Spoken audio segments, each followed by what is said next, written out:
એકદમ નાની વાત આ કેરેક લાઈનમાં છુપાયેલી છે. દેશ મોટો ક્યારે થશે કે જ્યારે આપણે વ્યય થતો અટકાવીશું. કઈ કઈ વસ્તુ? દરેક વસ્તુ.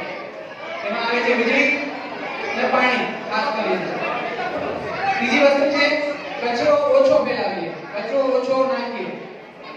આપણે જ્યાં સફાઈ અભિયાન ચલાવવા પડે છે ને કે બધી જગ્યાએ સફાઈ કરવી પડે છે. આ સફાઈ કરવાની ખરેખર જરૂર જ ના પડે.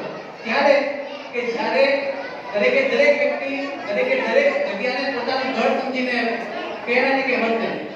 અહીંયાથી એમાંથી કેટલા લોકો એવા હશે કે જે પોતાના ઘરમાં ગમે ત્યાં કચરો નાખે છે? લગભગ કોઈ નહીં નાખતો. નાખે તો મમ્મી સામાન્ય મારે. ઓકે, એટલી જ વસ્તુ છે કે તમે તમારું ઘર સમજીને કોઈ બી જગ્યાએ કચરો ના નાખો એટલે સફાઈના અભિયાન ચલાવવાની જરૂર જ ના પડે. અને બધી જ જગ્યાએ કહીએ કે સાફ થઈ જાય. આજે રોજે બધો અમારે કહેવું પડે ને કે મહેરબાની કરીને ગમે ત્યાં ગ્લાસ નહીં નાખતા, માવાના કાગળ નહીં નાખતા. એનું કારણ જ એક છે, જો નહીં નાખો ને તો ઓટોમેટિકલી બધું સારું થઈ જશે. ઓકે, ખૂબ ખૂબ આભાર.